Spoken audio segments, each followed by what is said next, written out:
He has served on every panel. He has had every single honor you can imagine bestowed upon him. He is the editor-in-chief of the Journal Vaccine. He spends probably 12 to 14 hours a day, 7 days a week, meeting with different groups, counseling on vaccines. We are incredibly fortunate to have him at Mayo Clinic. He is going to address a lot of what's been happening in the vaccine world, especially since COVID and Pfizer were approved under EUA just about 5-6 weeks ago. And we do have the code at the bottom, WAWJAF. We will flash that periodically. But with that, I would like to turn it over to Dr. Poland. Thank you, Dr. Poland, for joining us. My pleasure, and thank you for inviting me. I think I have to share my screen here. And can you see it? We Yes. can. Yes. Okay. Well, thanks for inviting me. Very happy to talk to you about this topic. I will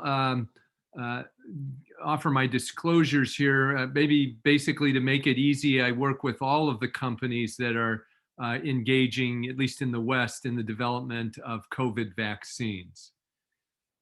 I wish it need not have happened in my time, said Frodo. So do I, said Gandalf, and so do all who live to see such times. But that is not for us to decide.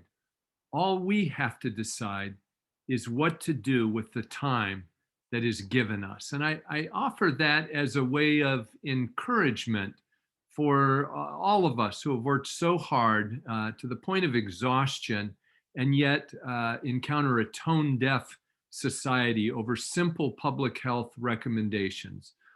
All you and I can decide is what to do with the time that has been given us. Well, there are, as you know, a number of myths. I won't go through all of them, but these are some of them. And seemingly no amount of information counteracts this for a psychological reason known as belief-dependent realism. That is, people form beliefs absent the data, and once they form that belief, no amount of data changes their mind. There are also some mysteries. This virus is exquisitely well adapted to human infection and transmission.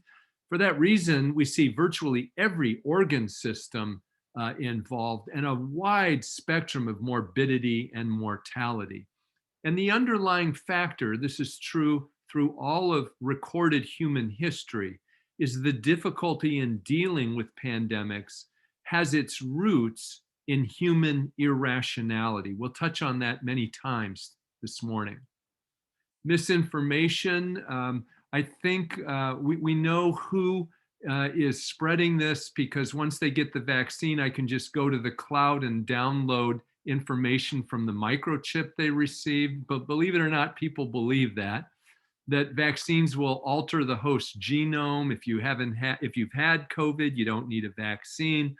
And then one of the things that's of concern, and we're writing a review article on this now, is a lot of people who don't normally give IM deltoid injections are now being brought in, of course, to help administer them. But we're seeing a lot of wrong injection technique, too high, too low, bunching the skin, etc. The myopia here is that clearly we and other nations have failed to contain the virus. Unlike some other nations, we've not had any national science-based pandemic response. We have no national sequencing plan. As I mentioned, a surprisingly large swath of the US population tone deaf to any science or public health-based recommendations. We had no off-the-shelf vaccine plan ready. And the result has been that human behavior is responsible for the duration of this pandemic and the severity of it. I was quite caught by this photograph I saw where the sign lists public health recommendations that have been ignored, and the result has been a consuming fire as a result. Well, the consequences have been, and I think people are stunned to see these numbers, 1 out of 800 Americans is now dead of COVID-19. We've had upwards of 135,000 hospitalized at any one time with COVID. 150,000 to as many as 300,000 documented new cases per day, with 2,000 to 4,000 deaths. 1 out of every 13 Americans has now been infected. And as a result of increased transmission and some of the variants, we're seeing surprisingly increasing hospitalization rates, even in populations like those under 19, that we had not seen this before. In this case, those rates increasing by 8-fold. And some of you may have seen the data that came out yesterday, a national survey of healthcare providers.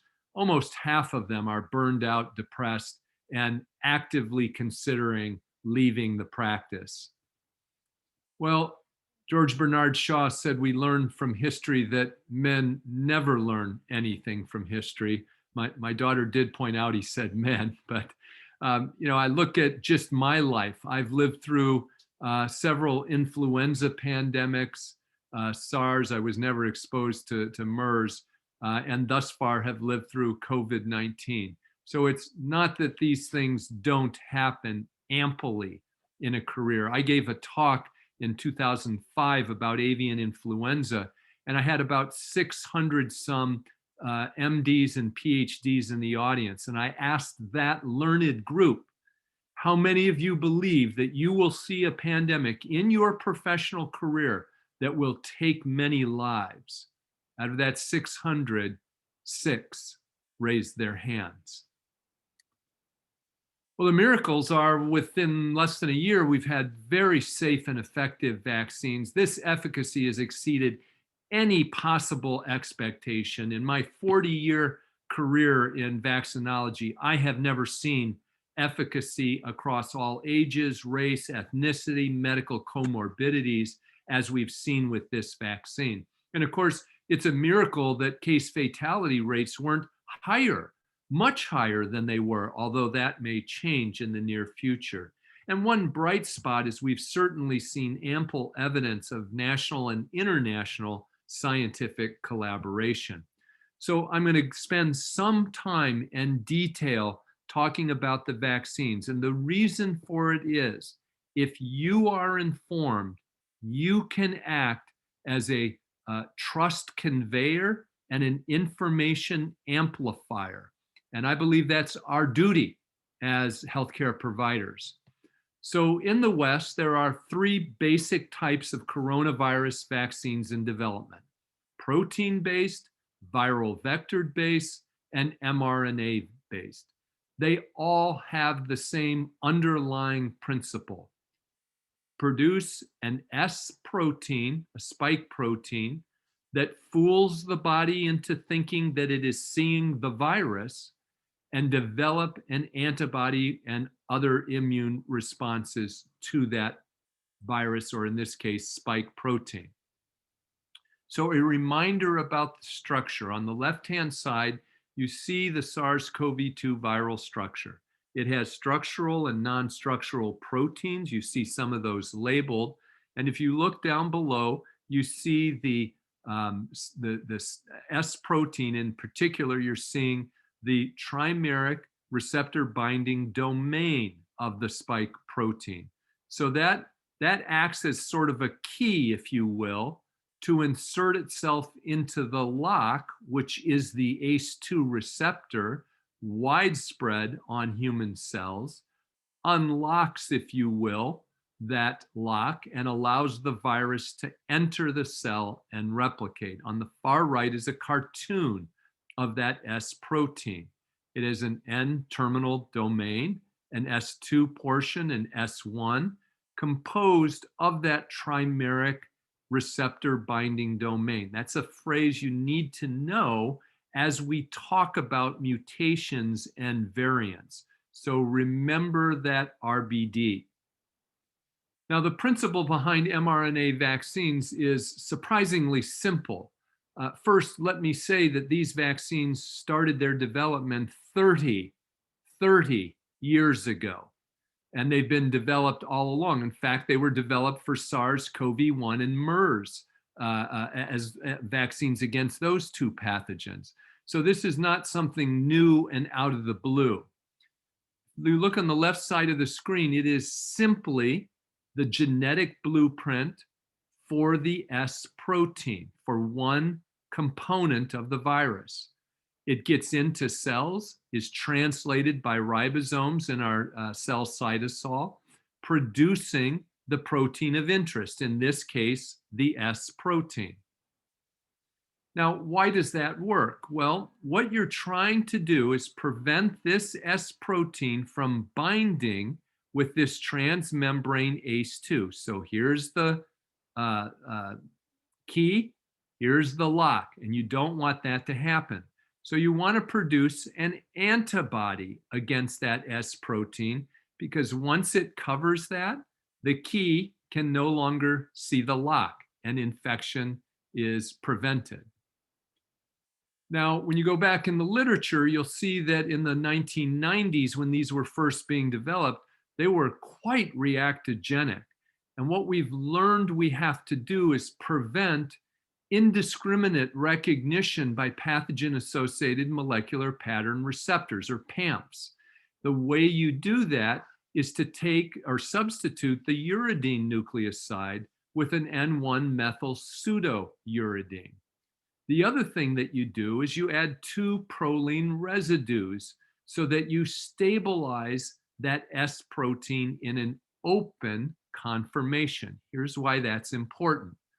A is that trimeric RBD in the open conformation so that anti-S antibody can see or recognize that RBD and prevent it from locking onto an ACE2 receptor.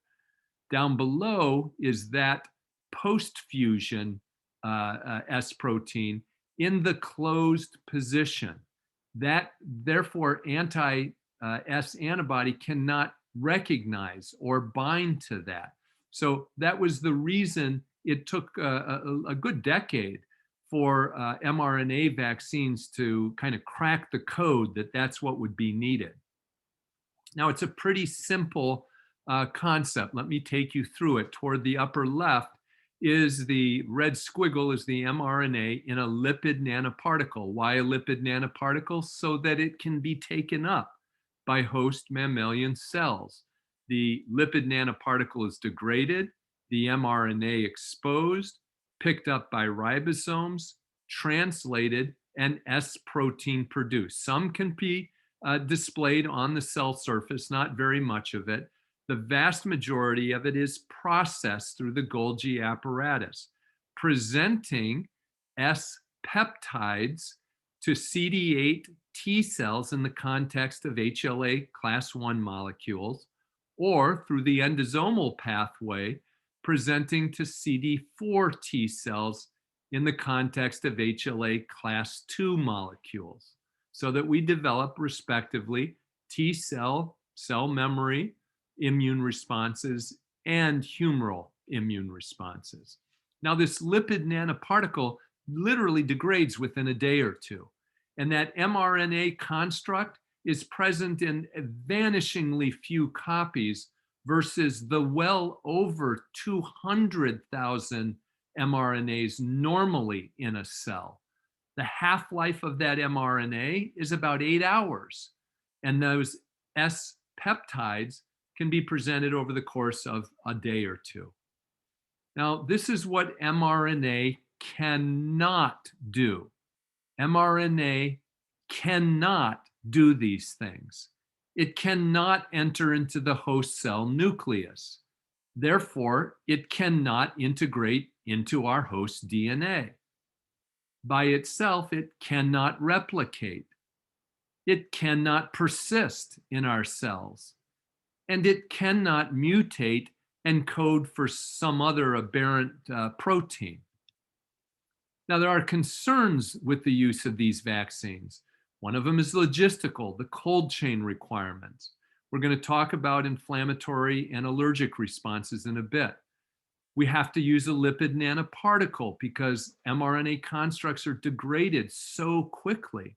And one of those components is polyethylene glycol, or PEG, and a similar product called polysorbate, or polysorbate 80. We believe those are the components not responsible for hyperinflammatory, but for the allergic and anaphylactic type reactions. These are the two mRNA vaccines. The Pfizer is a 30 microgram dose delivered as 0.3 ml. Moderna is 100 micrograms delivered as a 0.8 ml. And you see the constituents of that vaccine. Both have cholesterol, PEG 2000, and then a variety of non and proprietary type lipids. The PEG 2000 is different between the two vaccines, even though they carry the same name, and may be responsible for why we see some differences, which again, we will talk about in a moment. So let's start with the Pfizer mRNA vaccine. It encodes that full-length pre-fusion S2P protein. It's 2 doses, 3 weeks apart. It has to be stored at temperatures colder than Antarctica. Maybe we don't quite achieve those temperatures in Rochester, but sometimes it feels like it. They're reactogenic. The efficacy is superb. 95% 7 days after the second dose, again, across age, race, and comorbidities. As much as 50 to 82%, depending on what day you look, after dose 1, but before dose 2. Now, if you look at the little table insert, you see that in the about 42, 40, up to 44,000 participants in this trial, this phase 3 trial, vaccine efficacy was 95%. That's a point estimate, remember. The real answer is somewhere between 90 and almost 98%. One warning when we keep repeating that mantra of efficacy.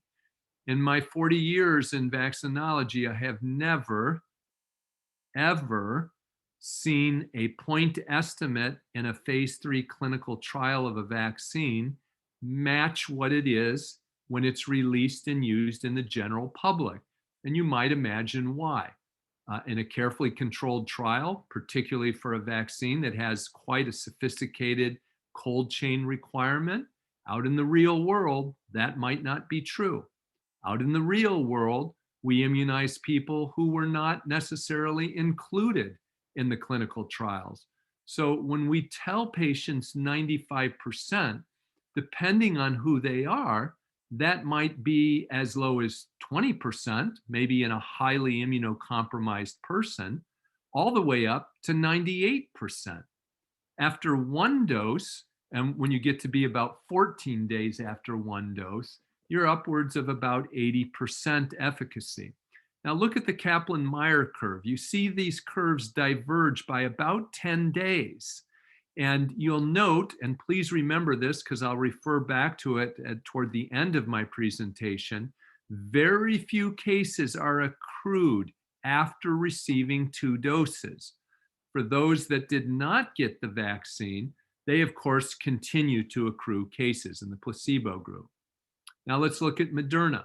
Same idea, full-length stabilized pre-fusion S2P protein encapsulated in a lipid nanoparticle, 2 doses, in this case 4 weeks apart, in this case standard freezer temperature, -20.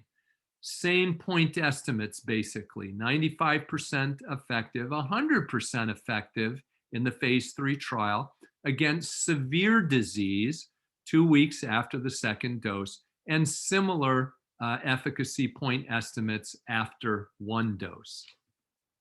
Now, these curves I know look very complicated, but let's just, these rows are just different ways of measuring antibody. Let's look at the bottom one. I think that's the better measure.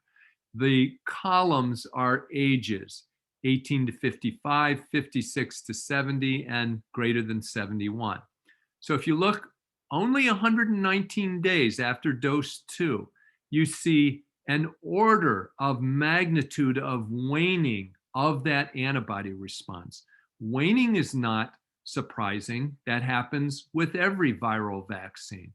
It's the magnitude of waning that has caught the attention of vaccinologists and immunologists. Nonetheless, and if I neglect to say it, I'll say it now, remember that antibody is not the only protective measure against the disease. There are innate immune responses and there are cellular immune responses.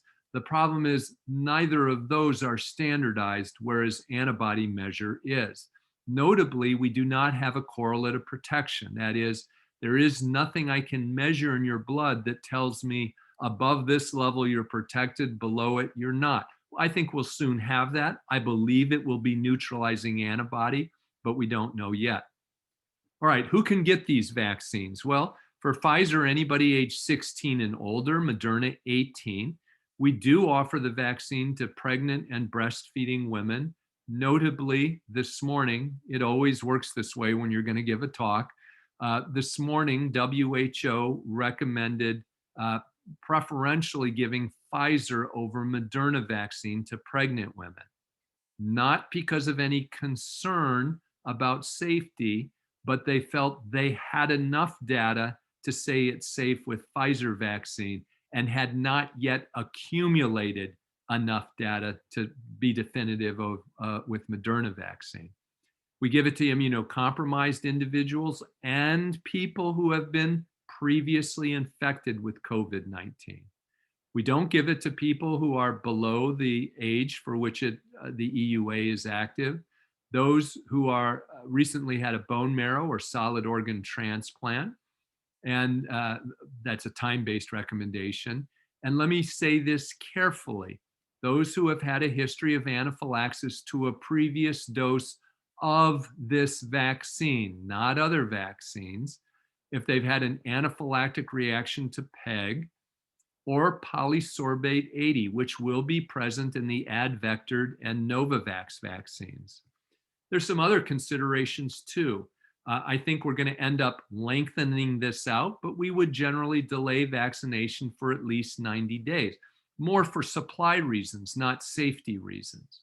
If they've had prior receipt of monoclonal antibodies or convalescent human plasma, we delay for at least 90 days. A precaution that we've seen hypersensitivity reactions with the Moderna vaccine in people who have had dermal fillers. And because the clinical trials were conducted this way, and we don't want to confuse any reactogenicity with one or another vaccine, we try to separate them by at least 14 days. Now, the adenovirus vectored vaccines are the same principle. You take the gene encoding the full S protein, in this case, insert it into the gene of a viral vector, adenovirus in this case, administer it. This is DNA. It can get into the cell nucleus. So it's kind of amusing to me that people will say, and of course it's ignorance, well, I don't want to get an mRNA vaccine, but I'll get an adenovirus vaccine. It produces an S protein, stimulates antibody response. There are more than 4, but these are the 4 kind of front runners. The bottom 2 are not being tested or used in the US or North America. So let's concentrate on the top 2, the AstraZeneca and the Johnson & Johnson. We'll go through both briefly. The AstraZeneca is also an adenovirus vaccine. Adenoviruses are responsible for upper respiratory infections. In this case, this was an adenovirus isolated from the stool of a chimpanzee. These vectors are replication deficient. They encode the full-length S protein. They are also 2 doses. They are reactogenic, but they do induce a balanced immune response. But notably, and this has escaped the attention,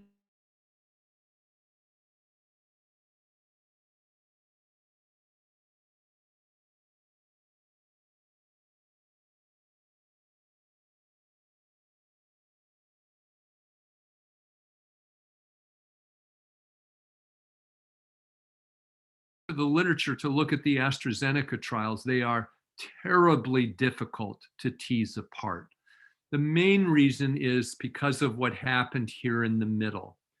The basic understanding is that they thought they were giving 2 standard doses, but when they used a different method of measuring the amount of viral particle, they found that indeed, in some arms of the study, they were giving about half the dose, okay? So interestingly enough, it turned out that in the low dose followed by the standard dose, there was a better, much better immune response than people who got 2 full doses. So let me just show you some of those data. Here's the phase 2/3 UK trial. Low dose followed by standard dose, vaccine efficacy point estimate 90%. Those who got a standard dose followed by a standard dose, about 60%. The way you often hear this portrayed is, well, it offered at least 70% efficacy. No, it didn't. That's an improper way of combining different arms of different trials. If you were in one arm of the trial, your point estimate was 60%. If you were in the other, it was 90%. There's no 70%. Now, the phase 3 results, which we have by press release, a little larger N here, showed the same thing. 2 full doses, about 60%. Half dose prime followed by a full dose boost, 90%. Notably, no hospitalized or severe cases seen in the study. Now, I asked you to remember that Kaplan-Meier curve. On the far right is a 1 dose study, and on the far left, 2 doses. Notice that whether you got 1 or 2 doses, and it's lower in the 2 dose than the 1 dose, is that they still accumulated some cases. Likely, this is consistent with a point estimate efficacy of 90 or less. And of course, in those that did not get COVID vaccine, in this case, instead of placebo, they gave them a quadrivalent meningococcal vaccine, they continued to accrue cases. Now, the Johnson & Johnson or Janssen vaccine is a human adenovirus serotype 26 vector. Same thing, full-length S protein. We expect the phase 3 trial data to be released next week. There's great hope that this might be a 1-dose vaccine.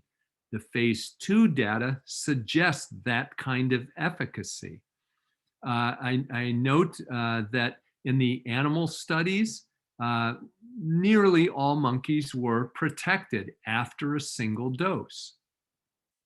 So my summary of the vaccines that we've talked about is there's no one clear winner yet. They're all winners. They all do well. But by definition, we have no midterm or long-term efficacy, safety, or durability data. Nonetheless, we've seen extraordinary efficacy in the initial studies, but there are groups we'd like to have more data in. These are groups you don't get data on until vaccines are released, and you basically do aftermarket phase 4 studies. Pregnant and lactating women, the very elderly, immunocompromised, people with autoimmune disorders, and we don't yet know about transmission or asymptomatic transmission or infection, even after immunization. Now, there are concerns. It is likely that the infection blocking immunity is likely to wane faster than any disease blocking immunity. We see that with other vaccines like influenza. These do not produce so-called sterilizing immunity. We don't yet know whether booster doses will be required and whether we'll have to boost with vaccine strain changes. This is all yet to come in the future. Let me talk about anaphylaxis. So this is the largest and I think best study done by a colleague of mine, Mike McNeil at CDC. He reviewed about 25 million doses of all the vaccines given between 2009 and 2011. And he found a rate of anaphylaxis of about 1.3 per million. And that's the number we've carried around in our heads for a long time, roughly 1 to 1.3 per million. So let's look at the phase 3 clinical trials. In the Pfizer, whether we looked in the arm that got vaccine or placebo, there were no anaphylaxis cases in those 44,000 participants. In the Moderna, there was 1 in the vaccine arm, 1 in the placebo arm. The time frame mitigates against those being caused by vaccine or placebo. It's something else.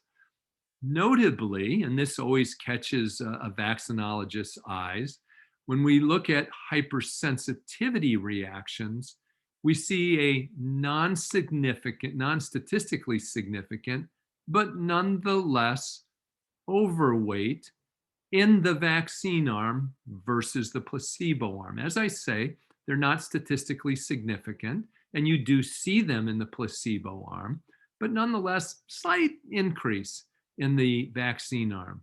Notably, it was in the Moderna trial that those who had received dermal fillers had some localized swelling, nothing dangerous, of course. And you do see rare rashes at the site of injection. All right, so what do we know about the Pfizer vaccine? Well, on the 23rd, actually it was in early January, but up to the 23rd of December, just about 2 million doses had been seen. 21 cases of anaphylaxis. These were Brighton level 1 or 2, so we are certain those were true cases of anaphylaxis. So that's a rate not of 1 out of a million, but 11 out of a million. 17 of those 21 cases had a history of allergies, of whom 7 had a prior episode of anaphylaxis. They occurred within 2 to 150 minutes, but when you see the mean of 13 minutes, you are able to interpret that all of the reactions occurred within 30 minutes, except for one that was out at 150 minutes. And as we see with all cases of anaphylaxis, they are overwhelmingly occurring in females. I happened to look at a email blog that I get about 20 minutes before I gave this talk, and CDC had just released this morning that with more doses, this rate of 11 is probably more at 5. So still fourfold or so higher than what we see with other vaccines. What do we know about Moderna? Well, many more doses have been given, about 4 million, and 10 cases were seen. So a rate of about 2.5, probably less. I've seen some data suggesting it's more like 2. So 1.3 versus other vaccines versus 2 plus for these vaccines. Again, notice the chart. These tend to be younger people. They were all female. They happened very quickly. The median was 7.5 minutes. These are not difficult to recognize. When treated promptly, they respond promptly. The risk of death from an anaphylactic reaction that's recognized is about 1 in 10 million. Symptom onset very fast, and the majority of them have a history of allergies. It doesn't mean we don't administer vaccine to them, because that risk is very small in comparison to the burden of disease. But it does mean we take precautions. Well, I want to point out that all of the vaccines we've talked about are spike protein only approaches, which I believe will be the Achilles heel of some of these vaccines. Remember, this is an RNA virus. We would never construct a vaccine that we intended to use for a long, long time on one protein because of viral mutation and viral recombination events. The question is, could these variants evade immune responses? And the early answer is yes. So I published this back in May. Most of my colleagues, I would say, ridiculed it and said, no, we don't believe this is going to happen. This is part of human irrationality, frankly. Of course it was going to happen. These are RNA viruses, as I said, and when you present only one antigen, you run into the potential for trouble. So let me take you through the effect of variants, okay? So let's take a large community, maybe a few million people, and they have 10,000 COVID infections, okay? So assume that each new case generates 1.1 cases, so an R naught of 1.1, and that about 0.8 to 1% of these people will die, Okay, pretty reasonable assumptions.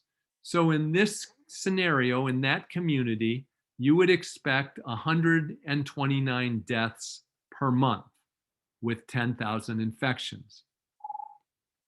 Now, make the virus 50% more lethal.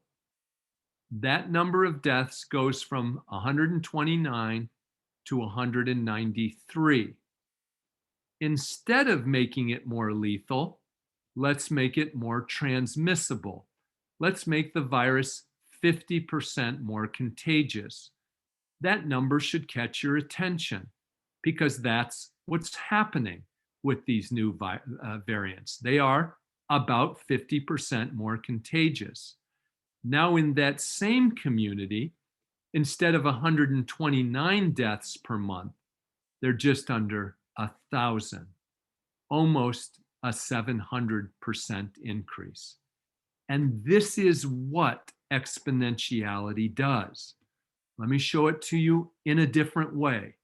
The bottom line on the graph are the deaths that have occurred over time from the original viral strain. The red is what happens if you were to make the strain 50% more lethal. This goldish color is if you make it not more lethal, but 50% more transmissible. And here's why humans do poorly with decision making under conditions of exponentiality. Because we see this and we say, well, this is not too alarming. We've seen this. And by the time they recognize what's happening, they're on the exponential side of the curve and can no longer control it. Let's take some case studies. Here's South Africa. Initial big bump, quiet over their summer, despite the relative lack of the kind of healthcare we have. And then starting in about December, as the South African variant began to spread, an exponential rise in cases. How about the UK? Same thing. An initial big wave, quieted down, and then the so-called UK variant, which has taken them from about 200 to 300 new cases per million to over 800. This is exponentiality. What about in the US? Whether we look at the indicator of daily cases, daily deaths, hospitalizations, all exponential rises. There's been currently a dip. You can kind of see it right here. A dip in new cases. Do not be fooled, as most people will be. That is temporary. Deaths and hospitalizations lag behind that indicator. So you may see a temporary dip. My prediction is it will not be persistent. We will have another surge. The problem is this: because of human decision-making foibles and human irrationality, exponentiality has never been controllable. That leaves us with three ways in which we might control this. A hard lockdown with mandatory masking. Clearly, while other nations have done that and have stopped transmission, the US is unwilling to do that. The virus mutates to be less transmissible, with one exception: the opposite is happening. Or a very high efficacy, like what we have, with long durability and taken up by 80 to 90% of the population. Clearly, that's not going to happen. In our own healthcare settings, we're seeing 30, 40% of allied health not take the vaccine, even though 100% of physicians are. It pretends that allied health have some information that physicians don't about this vaccine. It's simply irrational human decision making. So none of these are going to work. Would some combination work? Maybe. But the point is, and you must understand this pandemic has been prolonged and is worse and needn't have been because we conflated politics, economic, religious, and other ideologies with science-based approaches to dealing with this. So we are, in fact, our own worst enemies. Give you some examples. The so-called D to G614 mutation was first detected in March. So if you look at that, we started to see it form most of our first wave. The problem is this is a more transmissible virus. It's pretty quiet through the first part of spring and summer, and then a big second wave due to this mutant. We've seen mutations in the so-called cluster 5 or mink variants that have infected humans, notably in Wisconsin, for example, where there is mink farming. This has the so-called Nelly mutation, the N to Y 453 mutation. That increases affinity for the virus, increasing rates of infection and transmissibility. What's worrisome is that when you look at neutralizing ability from people who have recovered from infection, that neutralization ability is decreased against cluster 5 viruses by 3.5 to 4-fold. The EU1 and EU2 mutations, EU1 responsible for 50 to 70% of cases in many countries in continental Europe. Similarly, EU2 with a mutation right next to the ACE2 binding receptor site. Of more concern has been the UK variant. This has 23 mutations. These occur, it's maybe a way to explain it to you is imagine taking a dense page of text and you have to copy it letter by letter, word by word.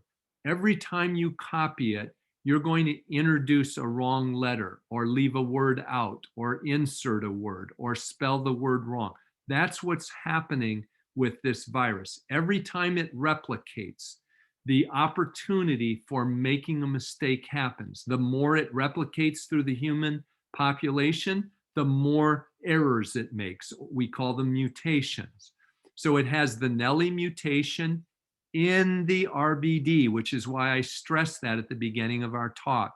It has a histidine replacement next to the furin cleavage site.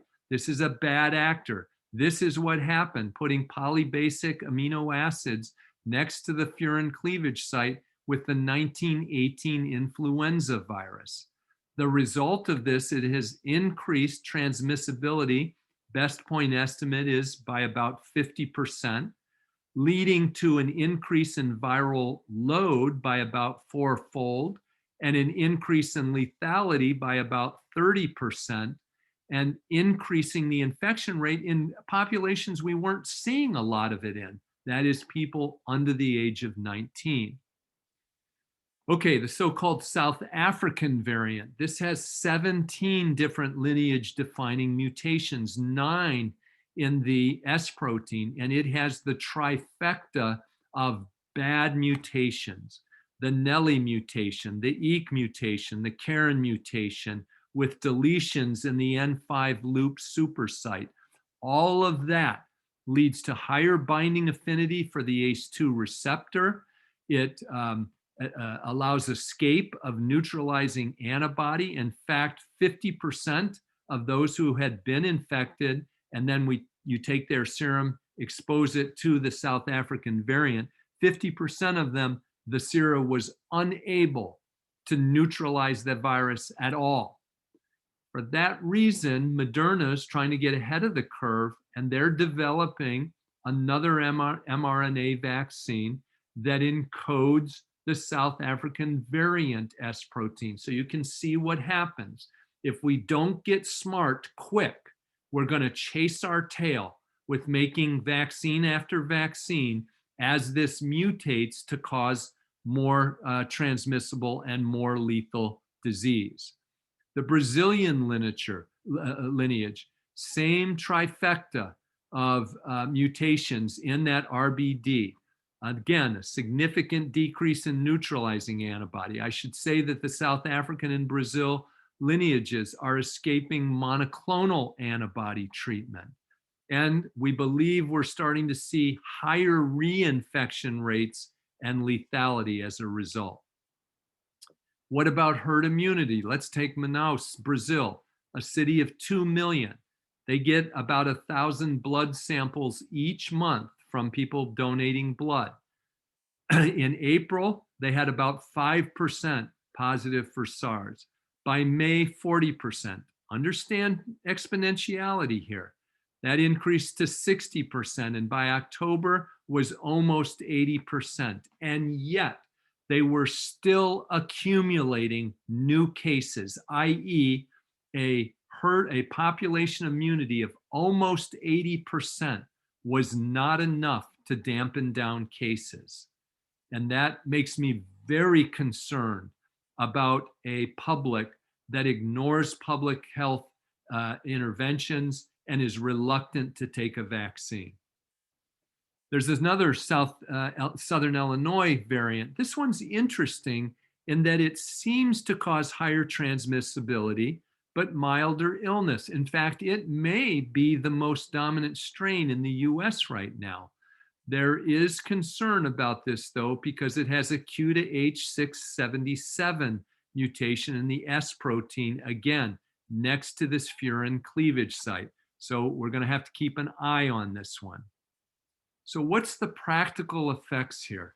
These three mutations that I've mentioned are most at risk for escaping vaccine-induced and convalescent immunity. However, having said that, there is surprising person to person and even within the same person over time variation in the effect of these viral mutations. There's a lot of work to be done here yet. And don't forget, while I'm talking about humoral immunity, there's also the innate immune arm and the T cell side of things, which we don't have standardized measures of, and hence not a lot of science around. So the Nelly mutation increases transmissibility and some lethality by about 50% across these variants. The EEC484 reduced potency of neutralizing sera about 10 to 60 fold. This tells me as a vaccinologist that we are going to see breakthrough infections. And in people who didn't develop robust immunity, maybe the very elderly, maybe people immunocompromised, this level of fold reduction may be enough to abrogate protection for them. So the effect of these variants has been increased transmissibility and disease severity, not at Mayo, but at other locations that use S-only molecular approaches.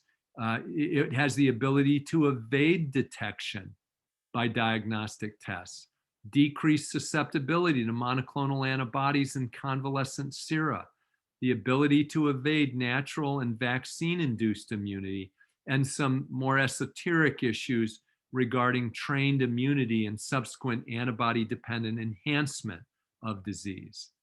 So what can we do? Wear a proper mask properly. Physical distancing and washing hands. I raise this because 2 days ago, a large national survey documented out of what's being called COVID fatigue that we're getting true adherence to these by only about 50% of the population. It's particularly bad in the Midwest and Northeast. And then, of course, we have to take pandemics seriously. We tend not to fund vaccine research, pandemic research. We tend not to develop plans and have a playbook, and we devote our resources to other things. And humankind has done that over and over and over again. So in my mind, our response has been and continues to be as a nation irrational. The pandemic is out of control because of human behavior. The result has been and will continue to be mutational events that collectively will cause many more deaths and hospitalization and adversely impact the effectiveness of monoclonal antibodies, convalescent plasma, and perhaps vaccine. It is an open question whether we will be able to control an exponential pandemic. If we do, it will be by nearly everybody getting vaccine and continuing to wear masks and follow non-pharmaceutical interventions. And then I'd like my words to be marked here. Once the pandemic is controlled, we will, as a nation, as a species, once again, lapse back into denial and not be ready for the next one. For those that are interested, we published an expert review in the Mayo Clinic Proceedings in early October, and a slightly different expert review on SARS-CoV-2 immunity and vaccine candidates in The Lancet in late October. I'll end with a quote from Albert Camus, which I hope will be encouraging to you. There's one thing I must tell you. There's no question of heroism in all this. It's a matter of common decency. The only means of fighting a plague is common decency. But what do you mean by common decency? I don't know what it means to other people, but in my case, I know that it consists in doing the job given to me. And I think that's been something that we can take pride of at Mayo Clinic. I see my colleagues shoulder to shoulder working very long and exhausting hours. We're doing our job, and that is common decency. With that, I will end and take questions. Wow. Thank you very much, Dr. Poland. As you can imagine, there's no shortage of questions. So I'm going to leave my screen up because I have some backup slides that may, help with some of those questions. Terrific. I think some of these I'd sent you in advance. In terms of this deviation from plan, as we put this into a category, which we may have to go down this route, I'd be curious, number one, on your overall thoughts on that, and then specifically, what do you think the impact is of delaying the mRNA vaccination schedule, specifically not giving Pfizer at Q21 days, Moderna at Q28? And secondly, related to that, CDC seems to have recently changed their position on a hard stance about mixing and matching between the mRNA platforms, Pfizer between Moderna. So can you kind of give us your thoughts on that? Yeah, as all of those listening know, there is the science of medicine and there is the art of medicine. And then if I can add a third thing, it's the practicality of context. The latter two is where we are. We need to start protecting people as quickly as possible. My own personal stance is get as much vaccine out as quickly as possible. There are no vaccines, with the exception of Shingrix, there are no vaccines for which a longer delay doesn't lead to better immunity. The tension is until you get that second dose, you may not be fully protected. So that's one issue. Of course, all we know about efficacy and safety is based on the clinical trial. So we're making assumptions when we vary from those parameters. Nonetheless, I think they're justified. And Samir, I think there was a third question buried in your question. Mix and match. Yeah, mix and match. Again, we have no data about that. The published data on that is zero. It makes sense that you may be able to mix and match same platform vaccines, but we don't know that. And I'm gonna leave it at that because I don't want to speculate past where the data are. Lots of questions coming on masking, especially with the new variant. Specifically, should we be double masking? What is the proper mask for going to, Dr. Bergsagel asked, what is the proper mask for going to a grocery store? And then the issue of what about masking after vaccinating, especially 14 days after the second administration, for example. So an overall question on masking A lot of confusion. What we see people wearing masks like this below their nose or cradling their chin. That's just ignorance. Let's just be honest. That's ignorant to do. The best mask is an N95 mask. Not everybody has access to that, worn properly. The next best would be two surgical masks when you're out in a public venue, and then a surgical mask, and cloth masks, and then you see people wearing like neck gaiters. Those do probably very little, and in fact may make things worse for other people. In regards to can we stop wearing masks after, and you'll notice, by the way, I'm wearing two masks in that mass vaccination setting. Can we stop wearing masks after 2 doses? No, we can't. The reason for it is that are you are you in the 90 out of 100 that are protected, or 1 out of the 10? Of course, I know what human behavior is going to tell you, but that's not necessarily the truth, right?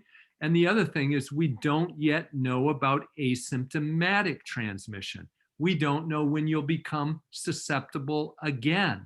It's likely to vary based on age and your medical comorbidities. So the mantra has to be, we try to get everybody to have 2 doses of vaccine and continue to wear masks. I think there's a lot of, again, going back to social media, and I think kind of the anti-vaxxers position. We have 2 US deaths that have been very high profile. The 56-year-old OBGYN from Miami who seemed to have developed ITP, whether it's temporal or causal, hard to say, but within 3 days, certainly worrisome. And then an unknown male, presumably more than 75, from California, who died. And then, of course, there was a lot of publicity about these Norway nursing home deaths of 23, even though 60 people per day die in Norwegian nursing homes. Right. So could you just kind of comment on what we expect the death rate to be, and how is you as vaccinologists, how do you tease this out over time? What's related versus background noise? So one, you want biologic plausibility. Mhm. The second thing is you look at background rates, and there's quite a science behind that. I'm working with some colleagues from Brighton Collaboration and Kaiser Permanente, and we're publishing an article on background rates. So, for example, we're looking at the incidence of spontaneous miscarriage. Well, that happens with 20 to 25% of pregnancies in the first trimester. But what do you think a woman and her family believe if that happened to occur within 1 day, 3 days, 7 days, a month after getting a vaccine? They're going to blame it on the vaccine. The nature of human thinking is that we believe temporality is causality, and it's not. It's only a hypothesis generating way of thinking. So you look at the background rates and you say, are we seeing rates different in people who get vaccine than people who don't get vaccine, or in the recently historic background rates? And that's what we have to do. ITP occurs far more often than 1 out of 15 million, and we've had about 15 million doses of vaccine given in the US. So to see one case, my question is, why aren't we seeing more cases just because they spontaneously occur? Same with, every time there's a death, the media hypes that. And it's interesting that people will pay acute attention to that. But the number of deaths from COVID in this country is the equivalent of 9/11 happening every 1.7 days throughout this last year. And that seems to not get any attention. It is remarkable in how we think about this. So, I look at that spectrum of people about decision making with vaccines. There are people who are hesitant. They're trying to make a good decision. What they lack is information and the ability to discern the quality of informational sources. And then there are people who just reject science. There's no really reaching those individuals that I have found, and I've spent a lot of time, published a lot of articles on this. So, we try to educate people as best we can, but it is very difficult to get people to understand there is no risk-free decision, and a wise person balances risks and benefits and makes an informed decision. Um, in terms of the vaccination itself, the whole supply chain, in terms of manufacturing, distribution, administration, and of course, acceptance is probably, well, too much to get into here, but um, are there failure points that you see, and do you think one of those three, manufacturing, production, or administration, is a bigger problem than the other two, or is this really geographical? Because as we see these vaccine administration dashboards, there's some states that have only delivered 50% of the vaccine that's been given to them, yet other Yeah. states, the So, demand far exceeds the supply. And so it yeah. seems all over the map. It's all of those things and more that you mentioned, Samir. So let me just give an example. In Israel and a couple of Middle East countries, they're at about 40 immunizations per 100 population. The US is about 4.5, 5. The UK about 7. So what do those things have in common? Well, one, they have slightly smaller geographic footprints than we do, but they have a nationalized health service. They have a national distribution system. We're inventing one. It's interesting because what would be the closest to that in my mind? The Mayo system. Mhm. We have really good centralized ways of making decisions, et cetera. We've done really well with offering vaccines to our workforce, our population. Others haven't done that. Some of it is the cold chain requirements. A big part of it is because we have no national system, the government bought vaccine, distributed it to states, who distributed it to county public health offices. So that's right off the bat about 4,000 decision makers across the US and our territories making decisions about what their policy would be.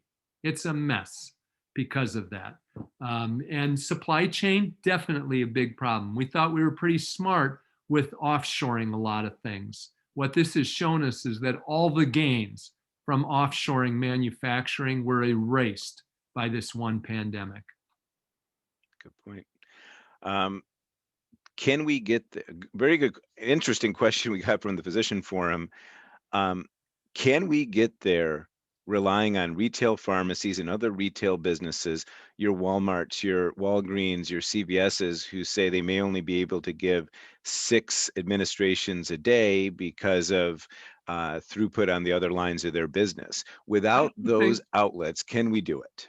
No, and we need more. In my mind, when you have a public health emergency like this, assuming you had the supply, if I were king, if I were president, I would enroll the pharmacies, every healthcare center, what's left of public health infrastructure in this country, dentists, podiatrists, all the medical people in the military, the National Guard, and we would run as best we could 24/7 in delivering vaccine. We're not doing that as a nation. Um, question on uh, question from that. Dr. Brooks said another good question. Uh, why can't the Mayo Clinic or other employers make the vaccination mandatory for employees? They can. Mhm. So it turns out that you will shortly hear, I'm not at liberty to say now, but you will shortly hear of a major university system that is going to make it mandatory. As you know, we've had to do this, and let me just be transparent here. I'm the architect of the national plan to require it for all healthcare workers with influenza. It's a little harder when a vaccine is an EUA. I understand that.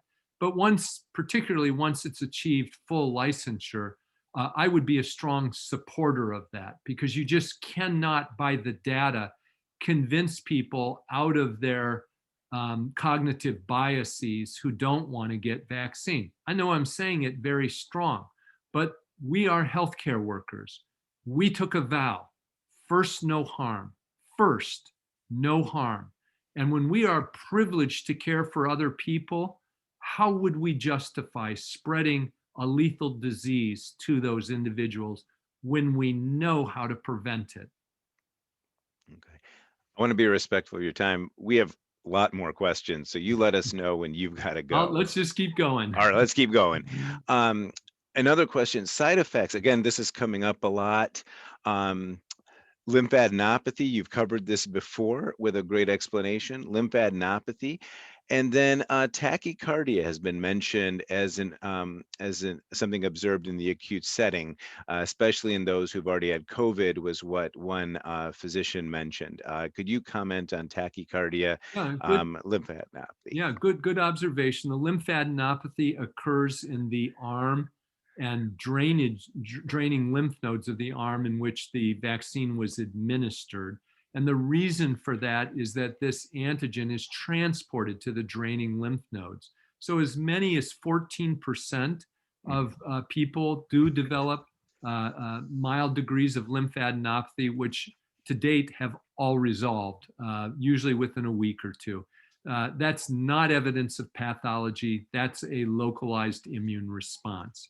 In terms of tachycardia, I too have begun to notice this and hear about this from patients. This was not something that seemed to come up in the clinical trials.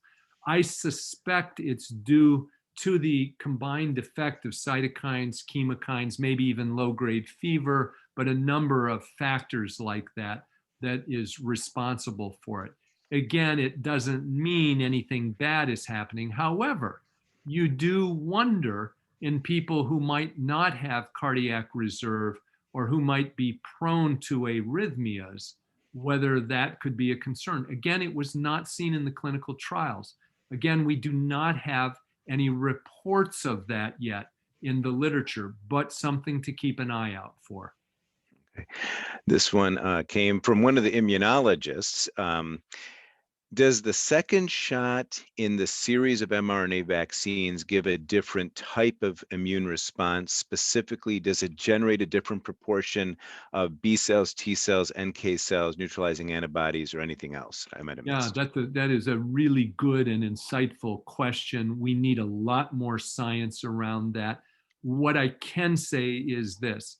With the exception of the animal trials with AstraZeneca, what we've seen with mRNA and ad-vectored vaccines is an increased specificity of the immune response, a boosting of B cell memory cells with that second or booster dose.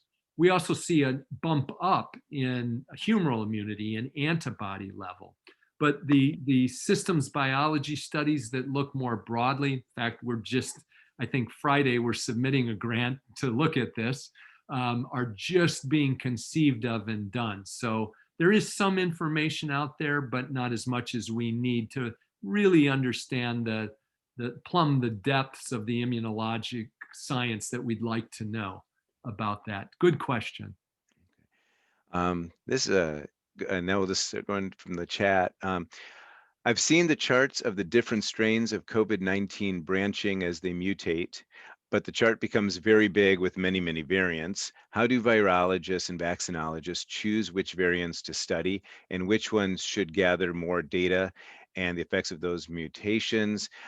Thanks, great talk. And I guess that gets us also maybe into additional question of sequencing. We don't seem to be sequencing as much in this country as we should be. Do you agree with that? And what should our target be? Absolutely, Samir. We do less sequencing than a few countries in Africa do. We do an order of magnitude less sequencing than, let's say, the UK does. Sequencing is critical. Remember that our knowledge about this particular virus is a year old, okay? In some respects, we are learning, we're building the airplane while we're flying it, Okay, so what we know at any one point with this variant can change when we look a month ahead at a different variant, and we're playing catch up, trying to learn as much as we can. We've learned a remarkable amount in a year. I mean, it's stunning, the number of publications, et cetera, and the number of hours we've all worked. But yes, indeed, this is critical to understand the epidemiology of the disease and um, what might cause us to develop new vaccines or new therapeutic treatments. For example, these variants put the current monoclonal antibodies at great risk. It puts convalescent plasma at great risk. It may adversely impact the benefit of vaccines or lower that impact. So what we do is we look for viruses that are mutating. We follow that. We know certain places to particularly look. Some of the mutations are nonsense mutations. They make no difference. Others have no effect on the phenotype of the virus. 99.9% of them don't allow the virus to retain what's called genetic fitness, and it will just die out on its own. But these variants are variants of concern. Notably, they've all been found not in the US, but other places. And when we say we have identified a case of the Brazilian variant in the Twin Cities, we have 5,000 of them, not one of them. And we just don't know it because as a nation, we're not sequencing at the rate we need to. As you've told us, test, trace, isolate. Yes. Um, the question from Susan Conchillo. Why do you think the lower dose of the AZ Oxford vaccine was more effective? Yeah, really good question. And this is speculation, but I'm suspecting that it primarily relates to the fact that when you give that viral vector, you not only form an immune response against what it carries, but against the vector itself. So part of the answer, I don't think it's the full answer, but part of the answer is why do we see a better response with the first dose being lower? I think we haven't formed as many antibodies against that viral vector. Then we come back in, show the immune system a full dose, and we achieve better protection. Okay. Dr. Sekulik asked some questions, probably on behalf of the entire Cancer Center, because we get these questions all the time. These are questions related to patients with altered autoimmune status.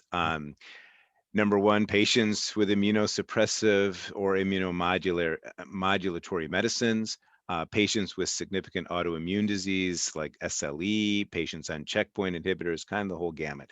This is probably a question that is being asked 100 times today across Mayo Clinic Yeah, by yeah. patients. I wish I could give a very, black and white answer, but I insist on transparency. I Yeah. can't. I Okay. can't. Those Fair. studies have not been done. They need to be done. Any of my colleagues in the Cancer Center that want to do those studies, I'd be happy to join you.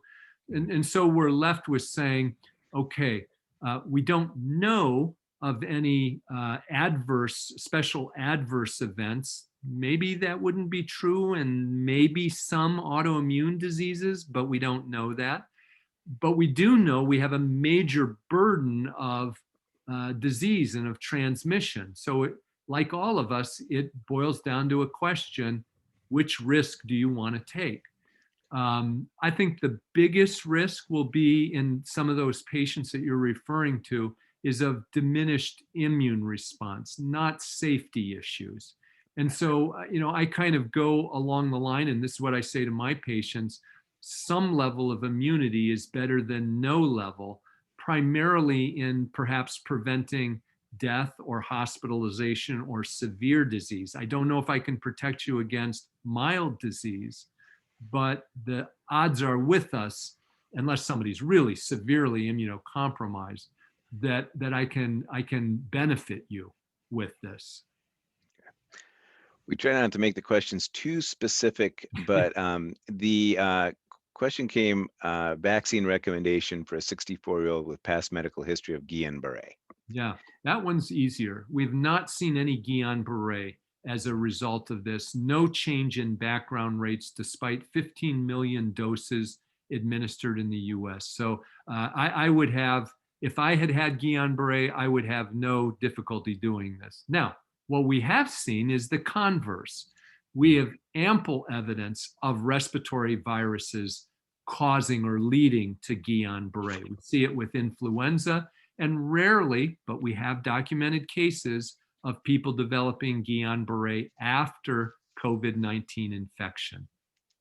Good point. Um, this one came up twice, two different people. Why more females than males having reactions? And one person said, could this be fillers? Yeah, I don't think, I could be wrong as a man here, but I don't think there are that many women getting these dermal fillers that would account for why it's only women. Here's what I would say as a vaccinologist. For every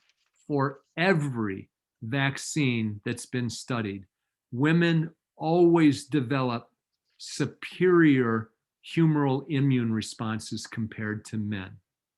Women survive dehydration, food deprivation, and adverse environments better than men do. Now, on the flip side of that coin, women develop far higher rates of autoimmune diseases. So there is an immunologic secret, if you will, locked up in gender. And I think we're seeing that in terms of anaphylaxis.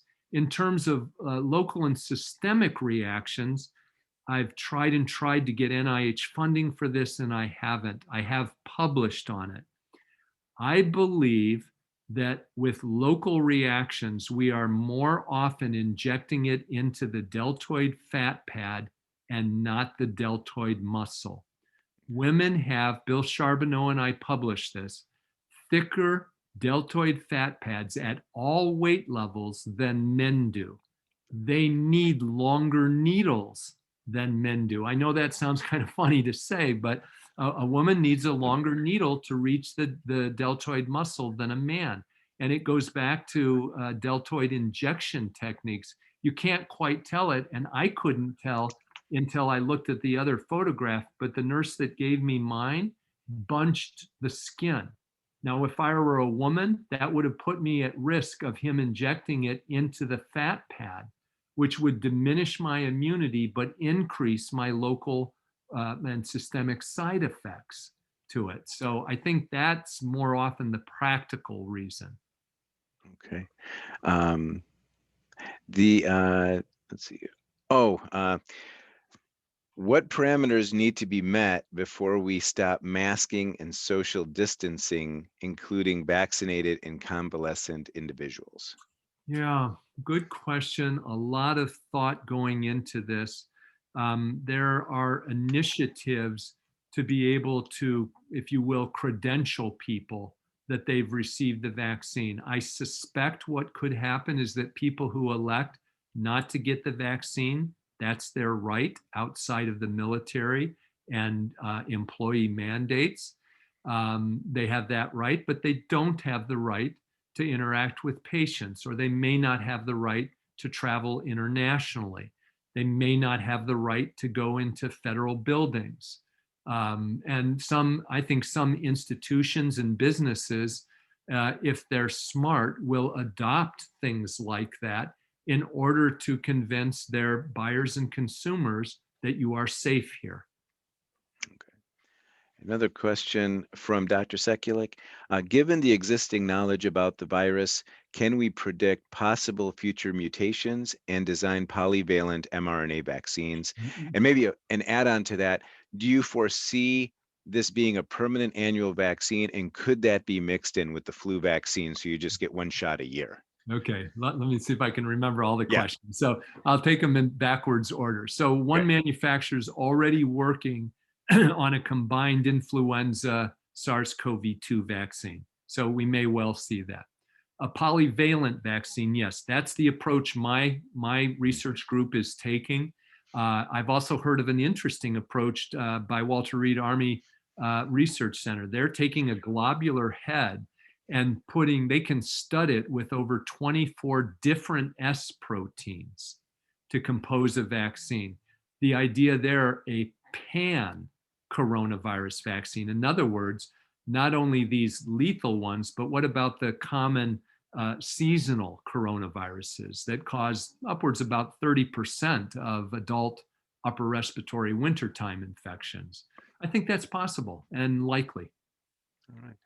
Um, Thank you for the talk. Is there any solid evidence of reinfection with a variant strain in somebody who has recovered from a native strain? Yes, and South Africa in particular has documented that. The UK has documented that. In fact, they think with this variant, some of these variants, because of the higher viral load, may be why they are seeing that. So people who have gotten infected with, if you will, the common circulating wild type, whatever that might be, they are documenting reinfections over time with new variant viruses. Okay. This question is a plea for help how to better negotiate with the public.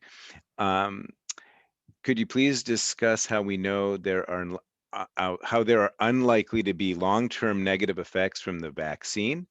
I think many are under the assumption that because this is a quote new vaccine, we don't know how it might potentially harm people. I'd love to have the right language to use to address this concern.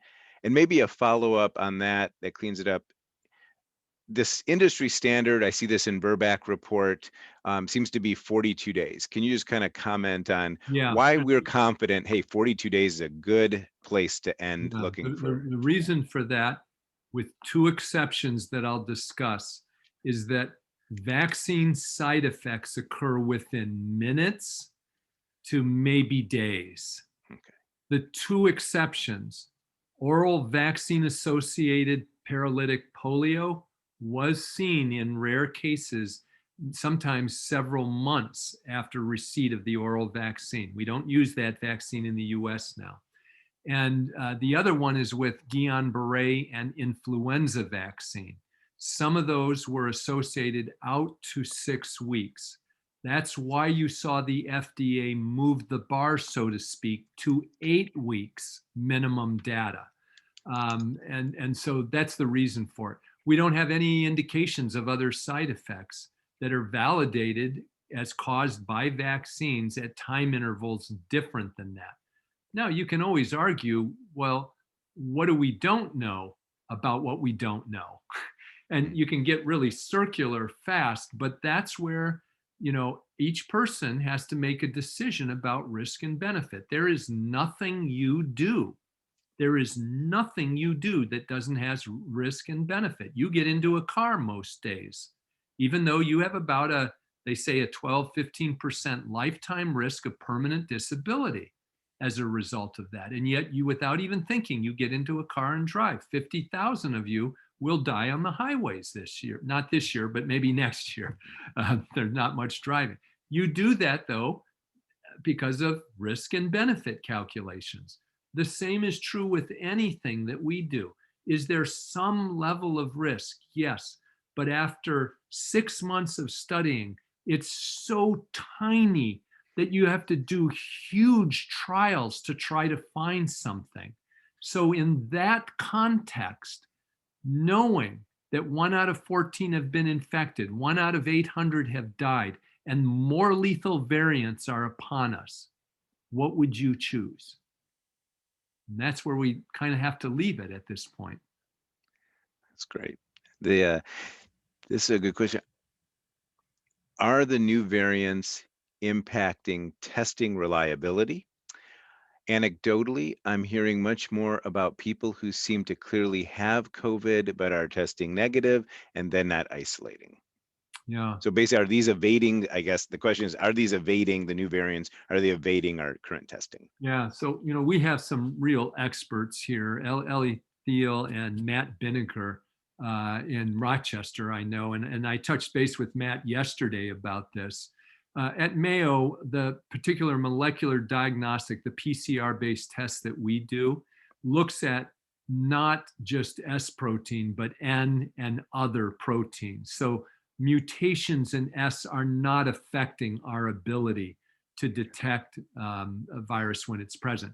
Now, you can have really low levels of virus that you can't detect, but those seem to have no clinical impact. What was the other question? I think transmission when you're negative. A lot of people who think they have COVID and who are tested repeatedly and are negative, I think, don't have COVID. They have something else, and we can test for those something else with respiratory pathogen panels that are done. It's expensive, but you can test for those things. And then rarely we do see people. In fact, there was a nice Annals of Internal Medicine article published some months ago looking at 95% confidence intervals over time. And you end up with something like 1 out of 100,000 infections are not detected until as late as 28 days. So, we see them most commonly right away over a short period of time, 14 days or so.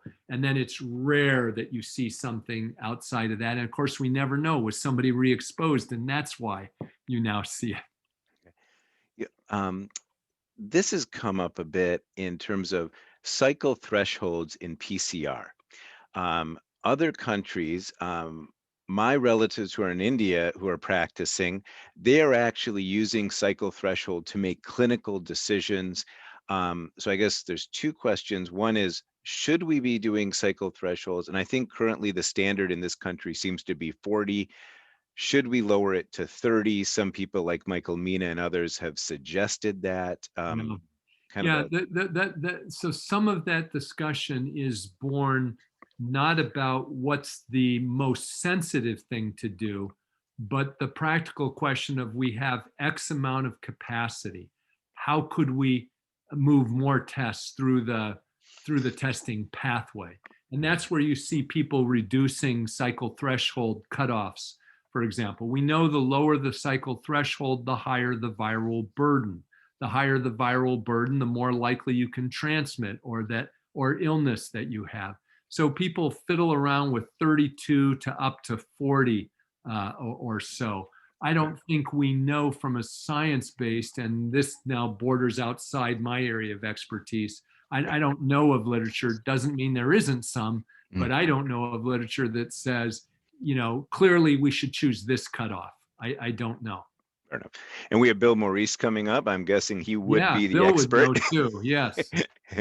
and just a compliment from somebody, please develop this talk into a capitalized required learning module for all employees. That's and very kind. Thank you in capitals. That's very kind. And then, I'm pretty passionate about it. no, and this is, I mean, again, obviously is just as evidenced by the number of people still hanging on. It's pretty amazing. What about eye protection across different settings? And so could you comment on, and I think this gets us into how the mucosal associated lymphoid tissue immune system is different than systemic, and why we may have protection systemically, but not so much from being carriers. Yeah. Again, I wish we had more science here. I'm going to use the analogy of a car. Mm-hmm. The best thing you can do is have good tires, good brakes, and seat belts. Okay. But then we added structural beams. And then we added front airbags. And then we added side airbags. Then we added the C-column curtains. Then we added automated braking. Then we added sensors. That same thing is happening with the science here. If there's one thing you could do, it's wear a mask and keep your distance. For the most part, there could be rare exceptions in terms of your eyes.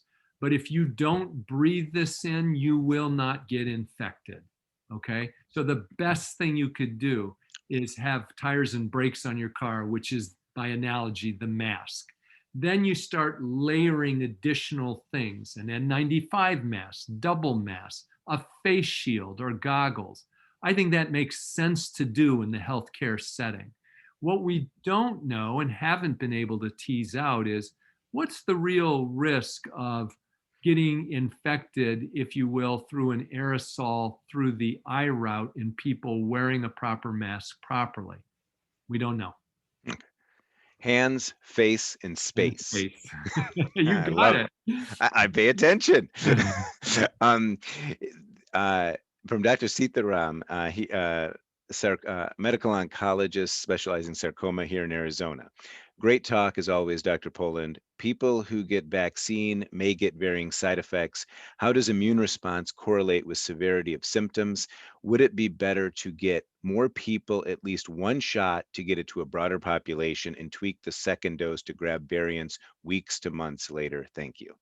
Yeah, I'm actually very sympathetic with that insightful comment of trying to, because again, the studies show 50 to 85% immunity as you march out day wise after that first dose. So, if in the ideal situation, you'd give everything you had to everybody as quickly as Mm. possible and then bring in your second dose. We don't quite have that luxury.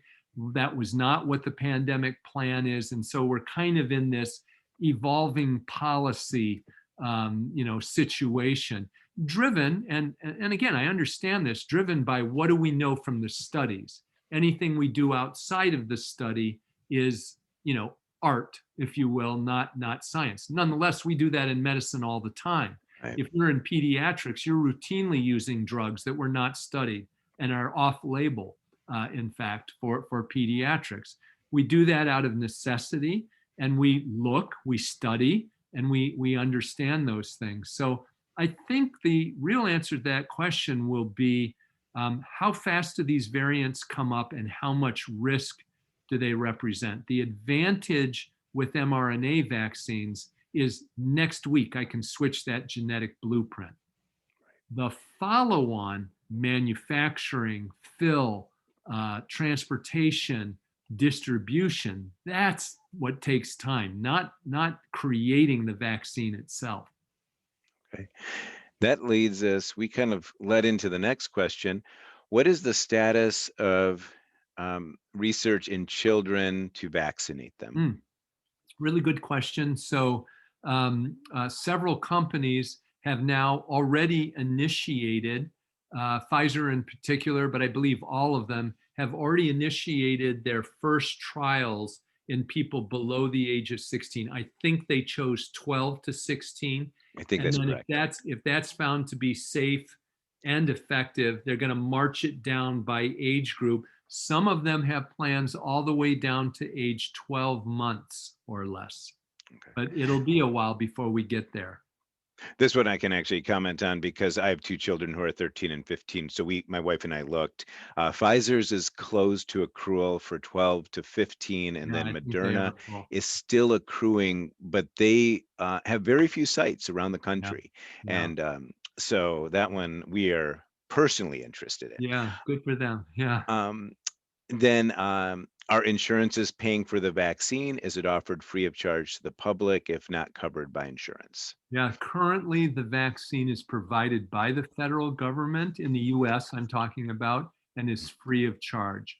What institutions or healthcare providers can do is charge an administration fee, because of course it involves time, equipment, et cetera. And that is covered by insurance. Okay. I think we have covered, there's a few other questions, but we've kind of addressed them. And then, I think there's one. Dr. Fauci, unfortunately, is getting beat up a little bit because people accuse him of moving the goalposts on herd immunity. But I think this is as the science changes and the transmissibility changes. Yeah. But could you give us your thoughts on why this number needed for herd immunity might be changing, and could it continue to change? Yes, the answer is yes to both of those. And that's why I presented that slide on Manaus. I hope I pronounced that right, Yeah. in Brazil, the city of 2 million. The shocking thing there was, we kind of looked at the R naught and thought something around 70%, a bit like influenza, would probably get us Yeah. to herd immunity. That's been blown out of the water by that city with those variants. circulating. So one thing I want to caution about everything I've said is based on the science today.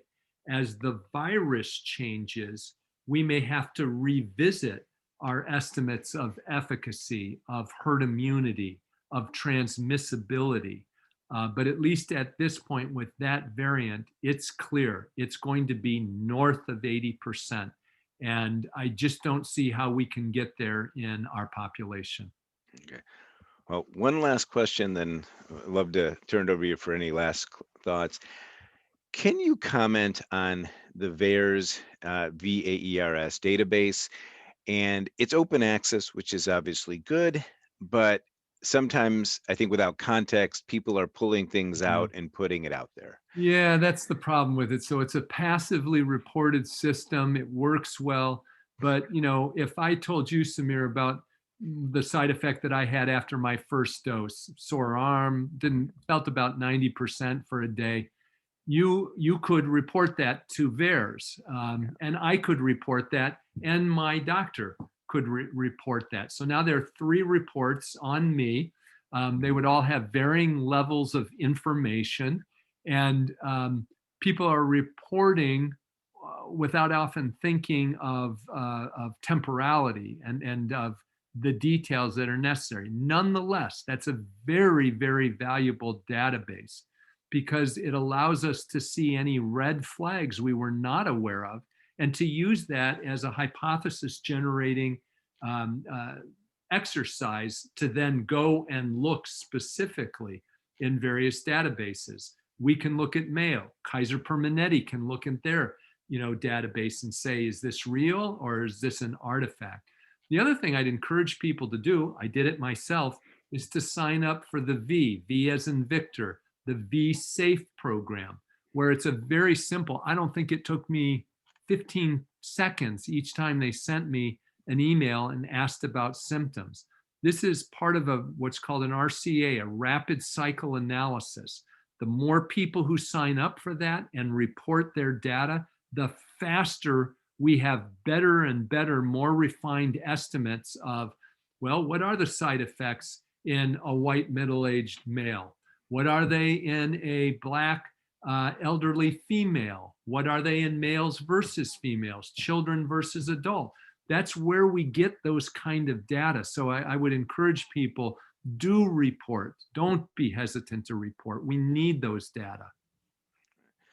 I mean, we are 37 minutes past when we were supposed to end. I can't tell you how much I appreciate this. Oh, it's a I pleasure. do have to quote James Hernandez, you must know well. He said something, I never forgot it. It's amazing when we get Mayo Clinic together in the firepower, and this is Mayo Clinic at its best. Yeah. Any last comments that you'd have, or just where I you think this is, and also where do you think we're going to be in 6 weeks with the UK variant coming on board? Yeah, I really, I really have concerns. We've been predicting it, we say it, but the public ignores it. I think the likelihood is some really bad months coming up with these variants. Um, at the same time, it is, I would characterize this as a desperate race of time, virus, and vaccine. And where we have to spend all our energy re-explaining the data over and over to people who just are going to reject it, our time is better spent educating as many people as possible, instituting, and we do fabulous with this, I think, at Mayo. I'm not just saying that because I work at Mayo, but because I know systems across the US and the world that I've engaged with and are helping. And I marvel at why would they not have a system like ours? I mean, you all see it. And if there's anything that I'm most concerned about, it's about encouraging one another. I don't think I'm wrong about this, but every one of my colleagues that has contacted me, I said to my wife, I know it's going to come at a personal cost, but I'm going to answer every one of those because they are information conveyors and trust amplifiers. And again, I took an oath. First, do no harm, and I have an obligation to my colleague. And I take that obligation very seriously. And so, the 14 and 16 hours, 7 day a week response to this has been worth it. But I know how some of my friends who are nurses and pharmacists and physicians, they're fatigued. They're really fatigued. This is what I trained for. That's not what they necessarily trained for. And I just want to encourage them as strongly as I can, not only to protect yourself, but protect your family, your community, your church by sharing the information that you have, and hang on, hang on. Thank you. Well, Dr. Poland, well, I'm hoping we can have you back in a few months because unfortunately, we're not going to be through this by then. Yeah, yeah, Okay. yeah, Well, that's right. thank you. Thank you so much. I cannot thank you enough. And thank you for My everybody. pleasure. We It's still have 145 people here. it's a privilege and an honor whenever we get to talk with each other and hopefully encourage one another. That's the key to resilience in my mind. Okay. Well, thank you again. And thanks for everyone for tuning in. And, Thank you. join us again next week. It may not be as exciting, but it'll be good. Thanks. Thank you. Bye All bye. right. Bye.